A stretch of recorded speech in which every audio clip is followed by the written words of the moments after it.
What up, YouTube? Welcome back to another episode of Bird's Eye View Show, where we drop in on major news articles and things going on around the world and give our perspective from an entrepreneur, young man, and avid trader and hedge fund manager.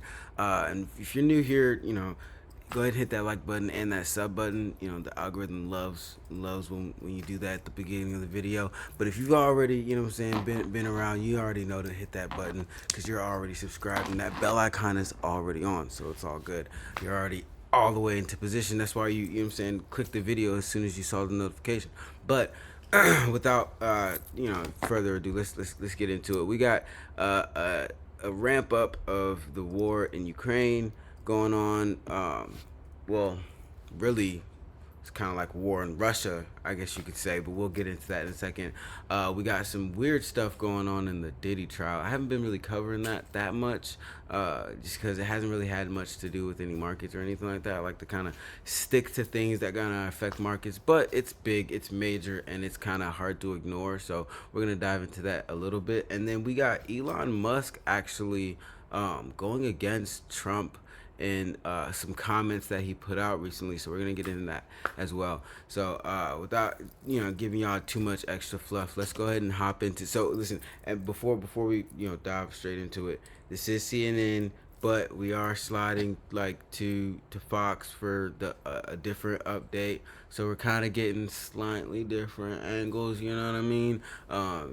We do try to spread out, who we're looking at, who we're getting information from, because there's biases and whatnot. But that's why you come to the Bird's Eye View Show, so you can kind of like shave off all the bias and get to the heart of what's going on and get to the meat and potatoes and how it's gonna really affect us. So let's get into it. Click. Didn't want to click. It wanted to give me an ad. That's why. Crazy work. Ukraine on Russian airfields All and right, there we bombers. go. No, the first statement is crazy. Like, listen to what he says first. Like, they're doing peace talks, but Ukrainian and Russian delegations are in Istanbul for peace talks. The real story, though, this unprecedented and audacious drone attack by Ukraine on Russian airfields and bombers. Ukraine attacked bases deep inside Russia, thousands of miles from the front lines, in what they're calling Operation Spiderweb. Ukrainian officials said that dozens of Russian warplanes were destroyed. Let's get right to CNN Chief International Correspondent Nick Payton-Walsh. This is quite a backdrop for these talks, which take place shortly, Nick.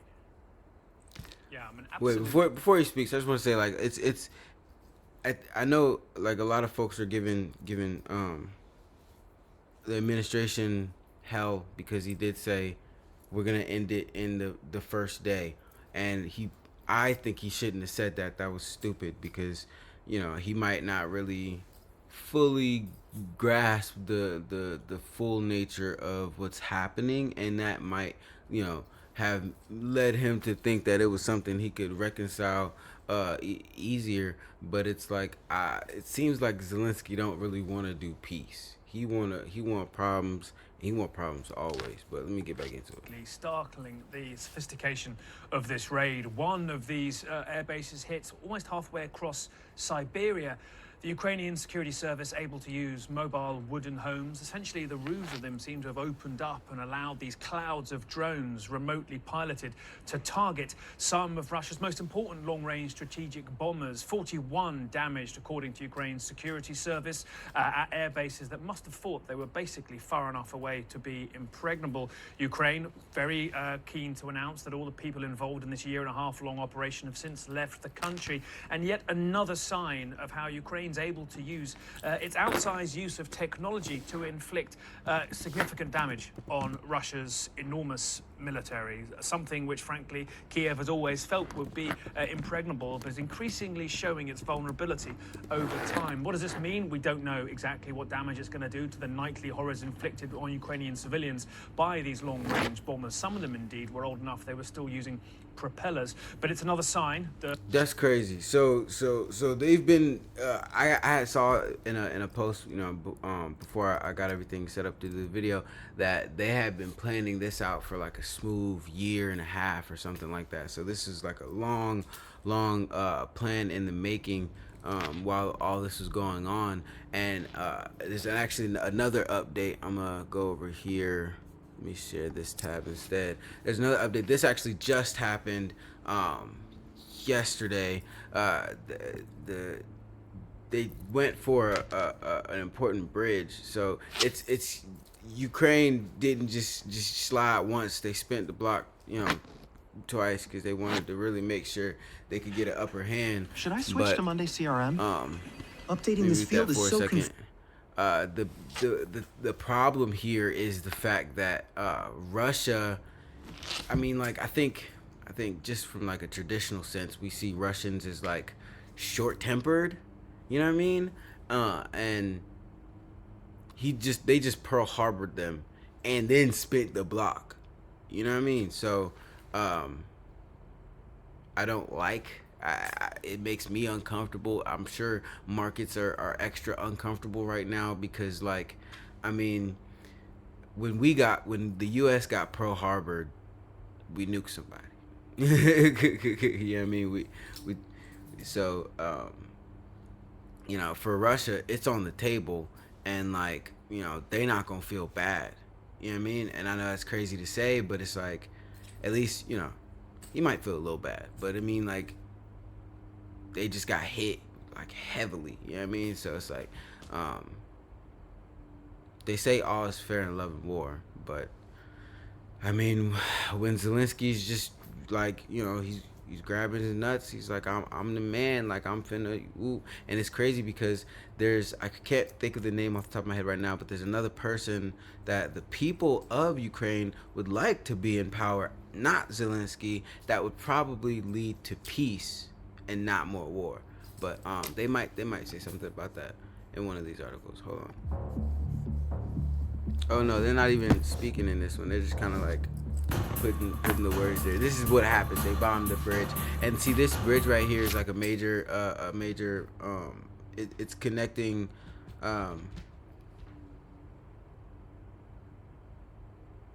sorry, I got a notification.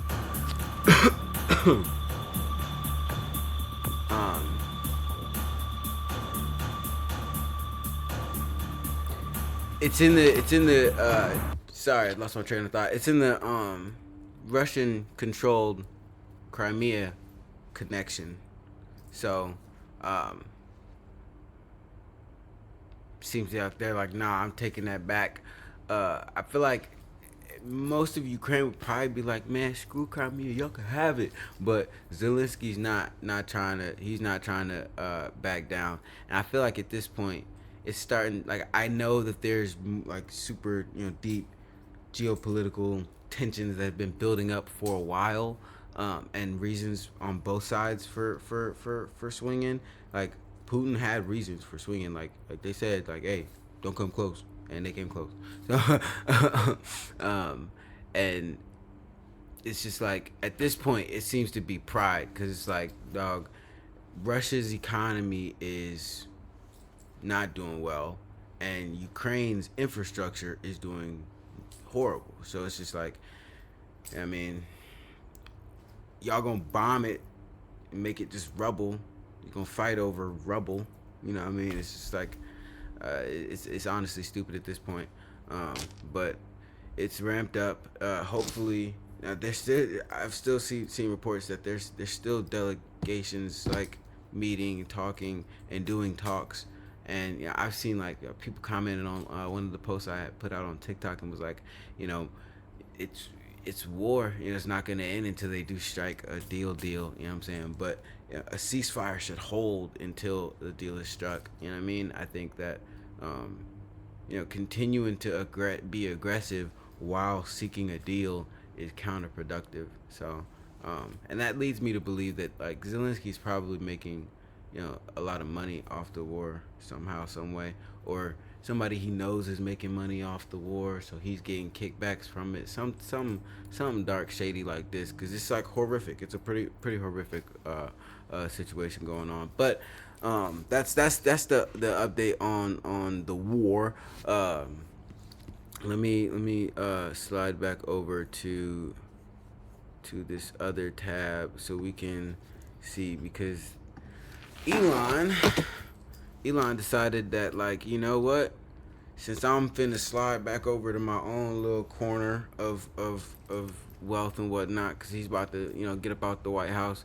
Yeah, I mean, like, he decided to go ahead and just be honest. Like, solve just your be business real. pain points with AI vibe coding. With ads, Databuns AI, ads. business tool you need. But I just can't. Come on. Welcome back. Elon Musk taking aim at President Trump's big, beautiful bill. This is it. Oh, wait. Y'all can't even see it. My bad. There we go. Faces a lot of opposition from Republicans in the Senate. Musk posting on X, "I'm sorry, but I just can't stand it anymore. This massive, outrageous, pork-filled congressional spending bill is a disgusting Pork-filled. abomination. Shame on those who voted for it. You know you did wrong. You know it." Well, the White House just responded a moment ago in the briefing. Take a listen. The president already knows where Elon Musk stood on this bill. It doesn't change the president's opinion. This is one big, beautiful bill, and he's sticking to it. See, that right there, that, like, I didn't ever really see Elon as a super duper business guy until now. Like, I always saw him as more of a techie than, like, Zuck. Like, I feel like Zuck's more of a businessman now. But with that right there, it's like, nah, Elon. That was the cleanest exit that could have possibly been made. He just made the whole left wing happy. He's made the whole left wing happy. Like, oh, he bashing Trump. What? They hate Trump. So, like, all they want to hear is some bad news about him. So that right there was a clean exit. And for the White House to come out and say, yeah, no, we already knew he felt like that. But the fact that he already put it out and they already started reacting to it and whatnot, it's like there's no coming back from that right there. So it's like, right wing, it's like they don't care that much. I don't think they care too much about what he has to say now that he's kind of stepped to the side. He's done, you know what I'm saying? He's done a hell of a lot. He put the guy in position, you know what I'm saying? He invested I believe something to the tune of like a quarter billion dollars. You know what I'm saying? Or quarter billion dollars. A really big amount to this campaign, getting him, into position to win. So, I mean, like, if playing both sides was a person, you know what I'm saying? Because, before everything, nobody would have thought that, like, Elon would come out for Trump or anything like that. He was, everybody on the left, that was his goal. That was the left side's golden boy. Then he became the golden boy for the right side. And now it's like, all right, let me get up out of here. Up my net worth by like 100 billion. Let me leave. Like, that was a really clean business move.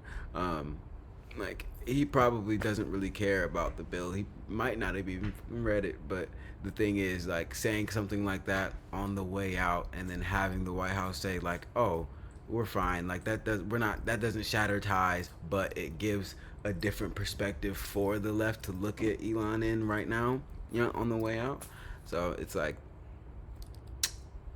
that was an amazing business move.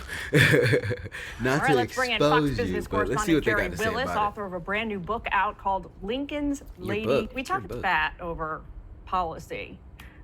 So it's unsurprising in that respect. What is surprising, I would argue, is like how openly he is showing his anger. Well, I would argue that had Trump not spent 4 years already inside the swamp known as Washington, D.C., inside the Beltway, that he probably would have said the same thing about this bill, because a business person who's used to getting things done efficiently could only look at this bill and say it's the most inefficient piece of crap I've ever seen. I mean, it really is a horrible, horrible bill when you think of all that stuff that the politicians shove into it. At the same time, you have to think of what is worse for Republicans. And what would be worse for Republicans is if the tax cuts from 2017 time out and they end up with a tax increase on their watch, which would mean they would lose the midterms, and the Democrats would be totally in charge, or at the very least stop every single thing that Donald Trump wants to do. Ronald Reagan wrote something about deficits in 1984. He said the problem is not the big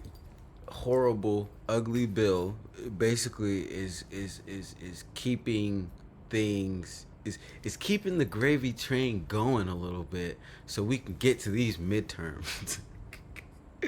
That's funny. Even Fox is yelling it out. It's crazy. His approval rating is probably going to be pretty terrible by the time. I mean, like, but the thing is, like, his approval rating is not probably going to change for a while until we see some fruits of what's going on, because like everybody's I mean, people are vocal, but I think people are scared to be too decisive in their opinions because, you know what I'm saying? I mean, look, the markets don't know, we don't know. It's like Putin could hit the red button, like China, they, you know, backing in and out of, you know, trade talks and deals and whatnot. So it's like, you know, things are a little, you know, that's why gold is probably about to rally. Yeah, nah, I definitely told the chats yesterday. I was like, yeah, nah, gold's definitely gonna rally a little bit. If not, you know, a whole lot, at least a little bit, and go test out those recent highs because, you know, things are just, you know, really shaky. You know, everybody's just putting out more explosive things. You know what I mean? Just kind of adding to the pot of mixed sentiment and unease for investors. All right, and then. It's not too much. It's not a super in-depth topic as far as like the Diddy stuff, but we're gonna hit it before we get out of here real quick. I know we already gonna pass the little 15-minute mark. My episodes don't usually be that long, but let me see. Where was it at? It was on this one, right? All right. If my mortgage Sorry, y'all.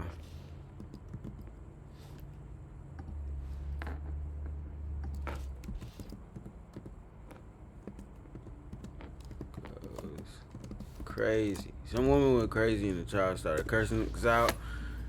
She started losing her cool, freaking out and whatnot. Let me get the story. Ugh. There it go. All right, bet. All right, welcome back, everybody. So we have with us law and crimes reporter Elizabeth Milner, who has been inside that courtroom for every day of testimony and things that are not even testimony. She's been on the front lines. An outburst today, and apparently someone getting banned from court. Elizabeth, it's good to see you. Let's start with what happened here. So you're in court. What did somebody say? And also, I understand somebody else is now banned from being in that courtroom. Talk to us about it.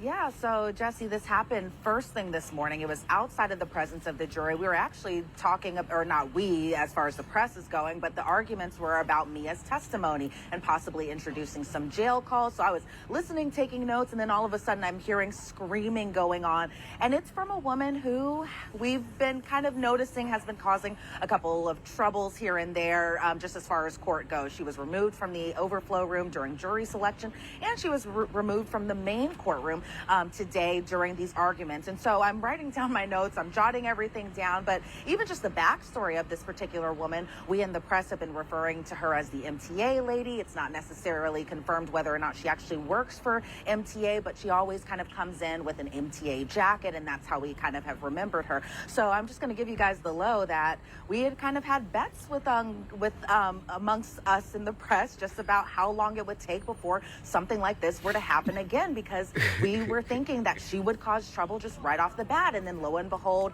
it didn't take very long for her to kind of stir up some trouble and for the marshal to escort her out. So from what I heard, it was just cussing, it was yelling, mainly from her, and then I saw just 4 marshals just try to grab her. She was saying things along the lines of, oh, use your gun against me, that type of thing, and she was Chat, that's crazy. Like, they was placing bets, like, let's see when she gonna get kicked out. You think she's gonna get kicked out today? You think they gonna wait till tomorrow to do something stupid? That's mad and I funny. believe with the taser, but that didn't happen. We didn't see any of that. And so from our understanding is after this incident, after kind of the marshals escorted her outside of the courtroom, as far as what was going on inside for the judge, he went back to business as usual. But from my understanding, she was just kind of dismissed from the courthouse altogether and likely won't be able to come back in and likely won't be able to come back in the courtroom too. But even as far as just... All right, I thought it was maybe like a juror or like a lawyer started tweaking or something. Maybe that it wasn't like somebody like involved in the trial for real or nothing like that. So not like major news. Kid Cudi had got on the stand. I think they're still. I think they don't have any more people. Well, I can't say that. I can't say that at all. I don't know who or what they got. But as far as like they started off like going through like all of the people that have like sexual encounters with Diddy, and like now I think what I've been told, they're gonna start shifting towards just more people that like have just been around. You know what I mean?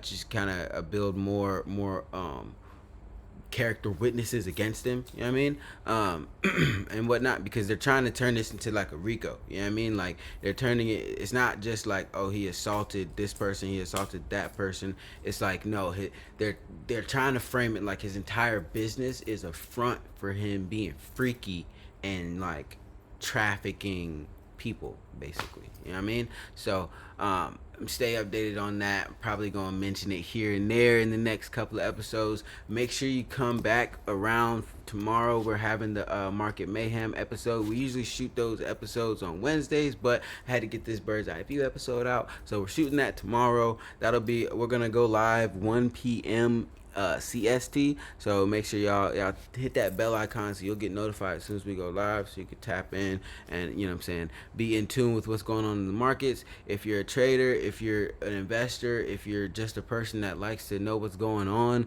I invite you to tap in, because we kind of cover all of our bases there. And be sure to go ahead and check out all the links in the description. We have a whole lot to offer.